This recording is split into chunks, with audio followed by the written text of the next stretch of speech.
I got drama, I got problems, I got issues, I got lots of things to complain about, but I don't talk much. No more patience, please no more drama. I got drama, I got problems, I got issues. What's up, y'all? My name is Jordan, aka Jodie Jo. I'm an artist from the Inland Empire. Word. But thank you for take some time out today. Yes, sir. Sit down with us. Well, I like to start off at the beginning. Everybody roots. You know, what was you listening to as a child and what led you to where you at right now? Man, I grew up on some gospel for sure. Word. Grew up in a church home.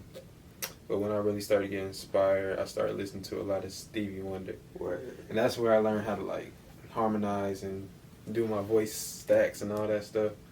But that's where I started, and pretty much my music came from like soundtracks, like movie soundtracks. Everybody Hates Chris soundtrack. That's what really got me on like old school music. Everybody Hates Chris hat. And that was like good soundtrack. I think that was really the start of me really getting the ear for like live instruments and stuff.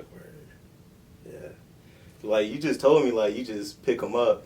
You never was in the school band or anything. There's a lot of live instrumentation on like every project you drop. Well, it really is just because at first I was sampling, so I was like, I don't want to sample no more. And then I had to always call up my friends, and you know, can't really work at the pace I like to work if I got to call people all the time. So that just led me to buy it and pick it up and just work from that. All right.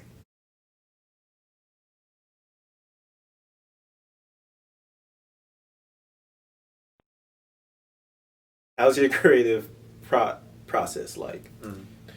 So pretty much, Brody, it just goes from the environment for one. If the lighting ain't right, like I got the little light so I can change colors, and it's like the certain beat is giving me a certain color.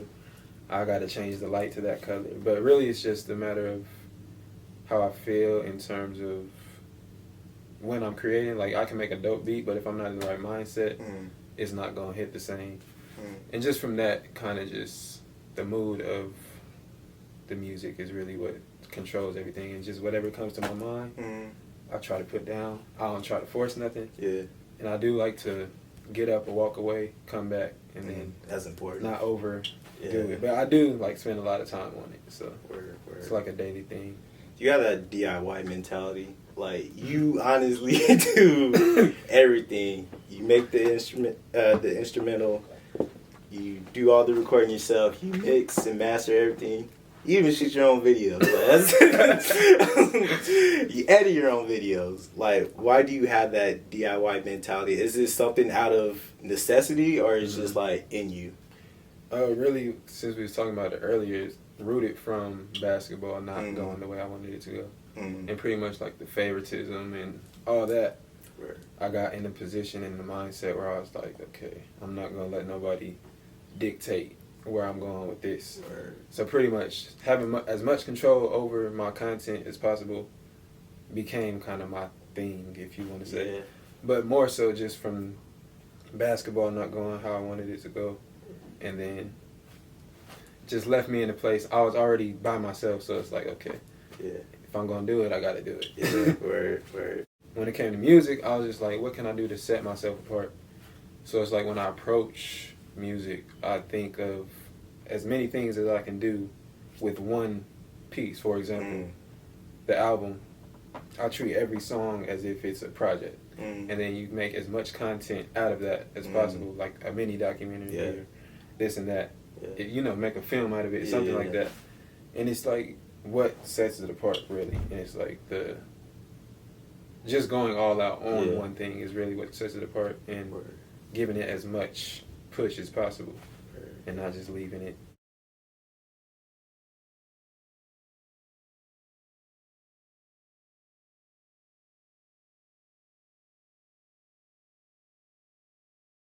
When I listen to like a Jodie Jo song, I love the storytelling in every single song. Every single song is a little different.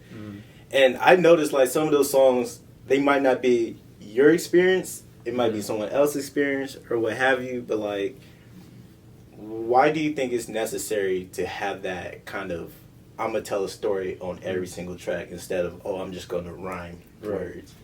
Really, it's just, I think it rooted from just getting tired of talking about myself. Because when I first started, of course, everybody goes through that I can rap phase and trying to prove a point to somebody.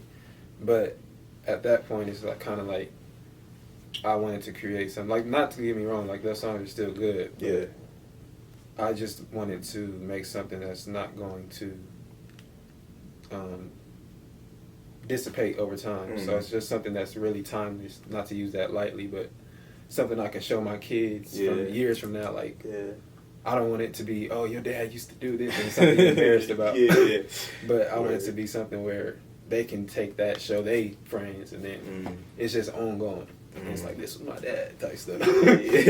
I like how your music is just very, I don't want to say PG, because it's not PG. You still talk about some real issues, but it's PG in the sense where it's like you're not taking women out of their name. You're not really cursing on any track. It's just the stories you're telling are very complex and everything. But I also love how you always throw in Christ into your music. And that's super sick to me. So, like, why do you feel like, not like why do you feel like, but like, why put Christ into a hip-hop song? Because I think, for one, I just think God blessed me in a way to talk about everything without coming across like I'm trying to push something down somebody's throat. And it's really, I think my music is just a reflection of how I grew up. And it's not, I'm not trying to push nothing. I'm not trying to perpetrate anything. It's just a matter of really just speaking what I know, and in a way that's not corny, if you're being real. And it's like, it's just what you said with like keeping it clean. Like when I went to college for one semester, I was saying the N-word. And then I came back home, my dad was like, I didn't raise you like that, such and such. And pretty much I feel like that itself just shifted me to learn how to say stuff in a different way. Because I'm not going to lie, the N-word will add that flavor to your music. But it's like, if you can't do it without that, and it kind of just shifted my mindset. Like, if I can't touch somebody without a beat behind what I'm saying, I'm not saying nothing. So at that point, it's like, I just speak what I know. I speak about God. I speak about experiences, things I've seen, and things I've gone through. So just a domino effect of really dissecting the music and understanding it's not just music. Just speaking your truth. Does being signed concern you? Nah, I wouldn't even say, because really my thing is just being able to live off of music. And I wouldn't even say getting signed would help me do that, but I think that was that 17-year-old dream manifesting. So that's kind of just a dream at this point. And if I can find any way to just be able to live off of my music and start a family, really that's my main goal. Like, I want to be able to start a family and not have to work a 9 to 5. And I'm content with that as long as I can help people around me, help my family. But I know I have plans. When this dream of stuff comes past, I have plans like that are gonna roll out after that, and so many things attached to it. But getting signed, like the idea of getting signed, is not my motive, but more so, like I said, my dream and the confirmations that I've seen.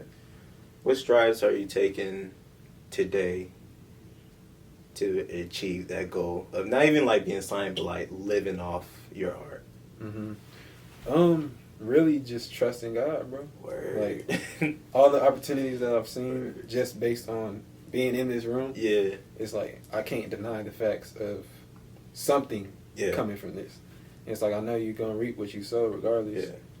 And I was just talking, I think, to Walter. I was telling him, like, there's such a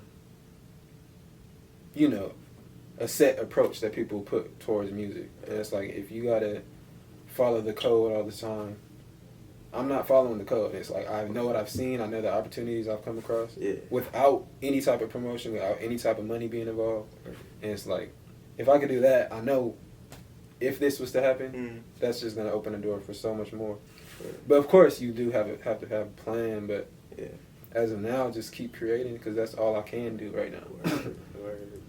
I'm at a point where I'm kind of just trying to build a catalog. Yeah. So I can say, yo, go look at this. Word. Or that kid that's striving towards it, that is inspired to make music. It's like, look where I started and look where I'm at without this and that. So views never, I know that's going to come. Yeah. And it's like, Yeah. when you're sure about it, you don't really care about it. Word. That's tight. That's tight. What keeps you motivated right now, currently, today? My girl, bro. You girl? She be talking me through them hard times when I be doubting. I do doubt a lot. I'm not gonna lie. Like, it's a lot of, like I said, just mild depressions. Mm-hmm. And really just talking to her, she keeps me level-headed and always says what she says. Like, any song you hear with her talking on, like, those are real conversations. I be voice recording them. Of course, I ask her if I could use it, but, like, those are real conversations we have. And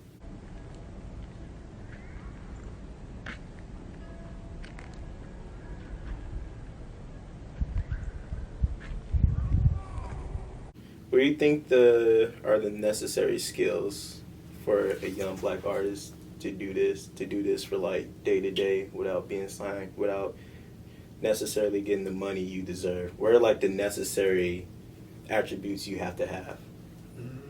definitely keep the art first. And if you got faith, keep faith. But I would say on a more set level, I would say an artist needs to not look at the time, not look at anything, not look at how it looks, just look at the art, because that's really going to be the most important factor. And it's like, you see everything that's trending, stay true to who you are, and don't try to jump on anybody else's wave. Yeah. If you got it like that, you can just jump on the wave. If you make mainstream music, not everybody can make mainstream music. And it's like, I already understood I can't make mainstream music. Yeah. I tried it before. I'm not even gonna lie. It's like, it don't work for me. Yeah. It's just a matter of staying true to who you are as an artist and not trying to compare your art to this person. And don't define your success by how many listens you got. Word.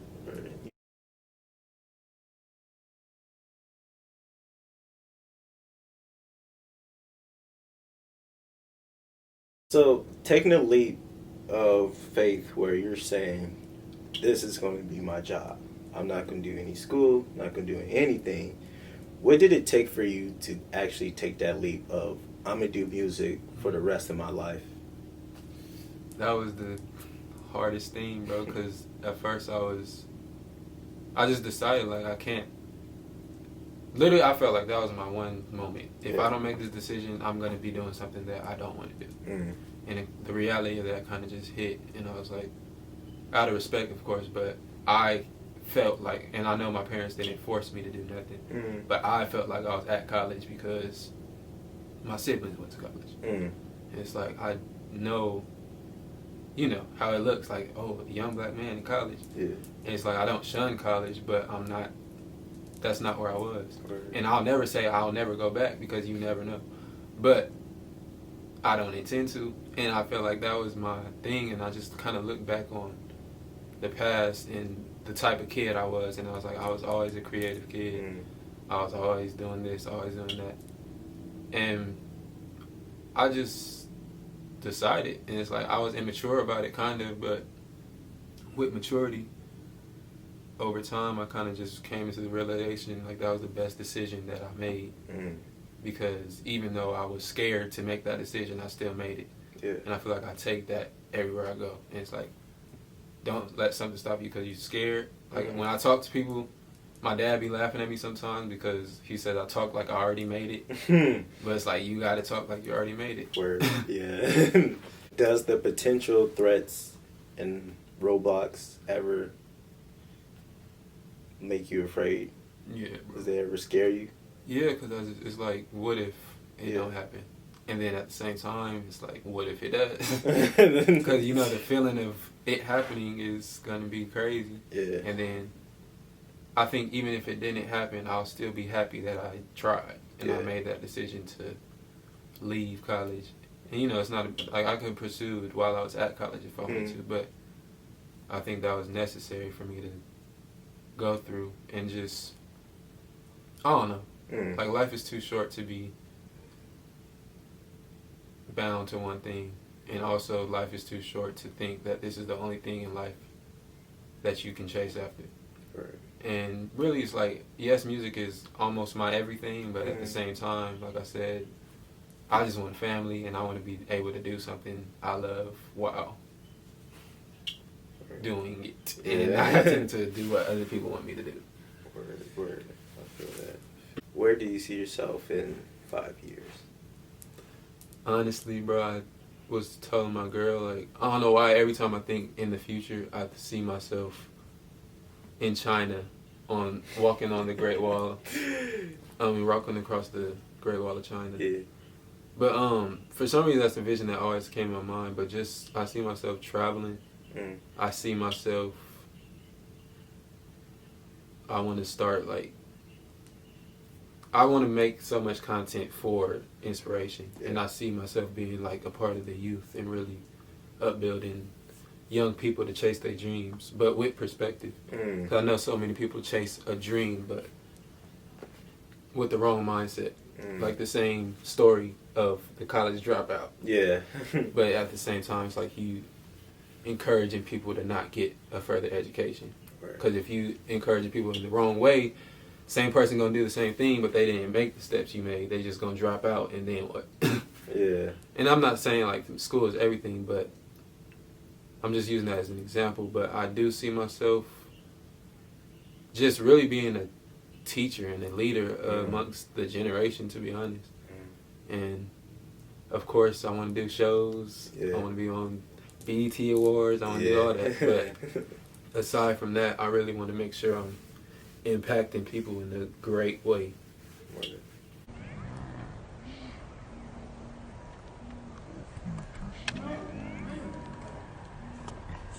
How you stay hungry for what you don't have, but also stay thankful for what you do have? My boy got some good questions. I think to stay hungry is just, I do think back all the time, and that basketball thing always sticks with me.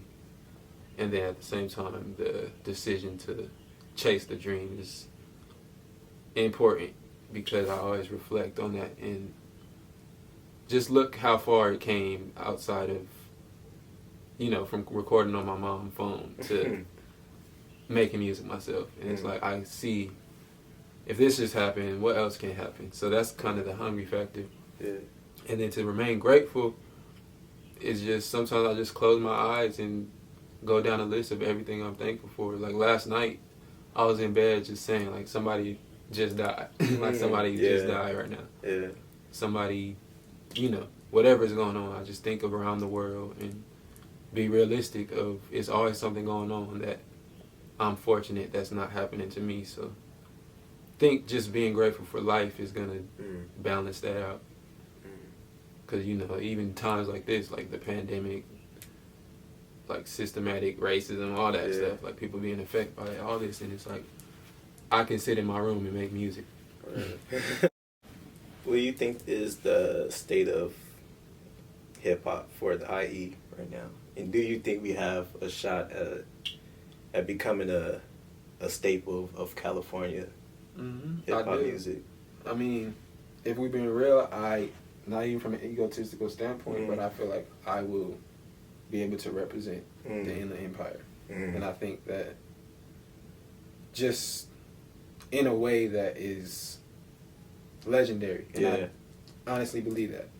But it's a lot of talent out here, and there's so much talent, and I just wish that the people that are talented would kind of embrace where they're from a little bit more. Because I know so many people love to go to LA and claim it. Yeah. And it's like, I'm not saying don't, go places and get opportunities, but put on from where you're from. Like, I remember I used to be that kid that was like, oh, I'm from the Reno Valley. Wishing you could say you're from LA, or wishing you could say you're from... Yeah. Like, I moved from San Bernardino when I was 5, and I used to tell people, oh, I'm from San Bernardino instead of Reno Valley. Like, why? And it's like, why? I just think, I don't know.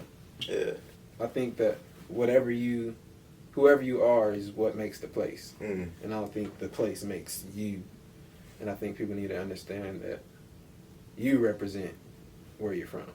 Or And you are the representation of that. And I think there's so many memories and things. Like, I don't even like saying this, but I'm so confident about my work and about what I represent. And it's like, I know God put me in my heart to always pay attention to the small things. And it's like, when I say that, I mean acknowledging the little things. Like, I remember a lot of stuff from middle school, like small memories. And I think just remaining true, that's really how you represent where you come from. Like, when you put this stuff in a song, you talk about this, talk about that.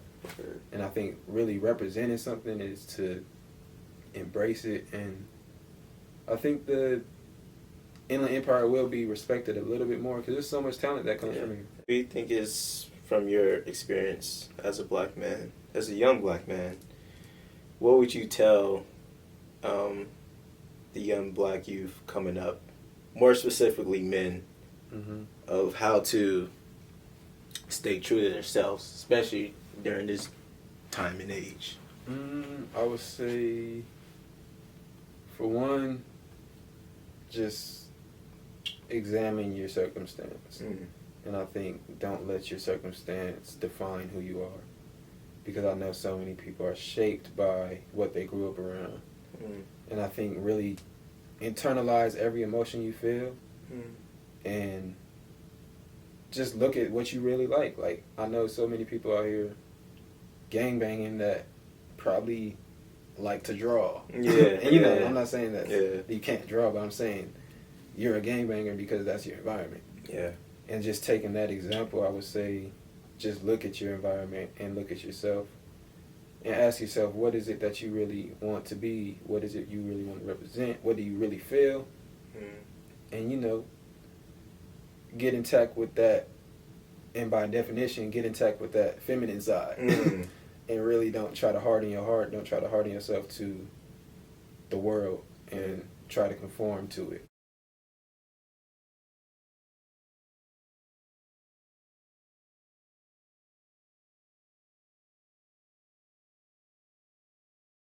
For someone young, creative, let's just say black, since you're a young, creative black man, what is your tips of finding what you like and going after it, despite what family, friends, or circumstance will say? I think it's a matter of, one, looking at what you're going after, and then two, not being too selfish to go after something that's affecting everybody around you in a negative way. And I think that's kind of something I had to realize, like, when I took it serious to represent this family, that's when I seen doors start opening. And it's like, I don't just strive for music because I love it, but I strive for it in the right way due to my circumstance. Like, if I grew up in a house that didn't care about how I talk, if I grew up in this and that, I could probably still be successful, but I didn't have to become accustomed to the things I had to become accustomed to here. It's like, you got to understand, God put you where He put you for a reason. And if you can't conform in ways you need to conform, you can expect closed doors. So I would say, for anybody, any artist, but black artists more so, because I know we grow up in these communities. And I would say, just do what's right. Like, do what you feel in your heart is right. And it's like, when you, like I said, just taking this example again, like, if I just disobeyed my dad and just kept talking how I was talking, I can expect, I'm not saying that nothing good would happen, because you're going to reap what you sow regardless. But I think the abundance of what I'm going to strive for and what I'm going to get is going to be greater because of obedience. And I think the next generation needs obedience and needs teaching and needs structure, because the structure is what lacks and takes away the power of our art and takes away the power of the longevity of our art. Because there's so many things that sound great, sound good, but here today, gone tomorrow, did more damage than good. And I say it all the time, like, be wise about what you talk about. What's next for Jodie Jo? Man, bro, I'm I ain't even gonna say it yet because I don't like it. Well, I mean, I'm trying to work on a new project, but Word, yeah. just trying to stay low key about it.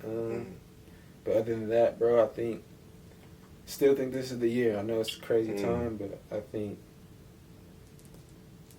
probably some months from now we gonna be like, whoa. Word. So last question, what is your biggest tip for mental health?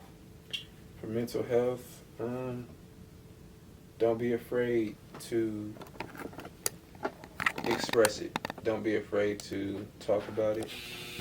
And like I said, no matter what community you're from, I think that everybody has some form of trauma and in some form of relating factor.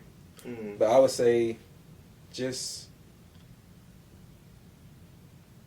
what you entertain plays a big part. What you eating, what you talk about, who you surround yourself with, all this is going to play a part on your mental health. And I think sometimes if you can nip it in the bud before it happens, if you realize these things. But if somebody's already going through, like I said, don't be scared to talk about it. And don't make drugs your first coping mechanism. Pray.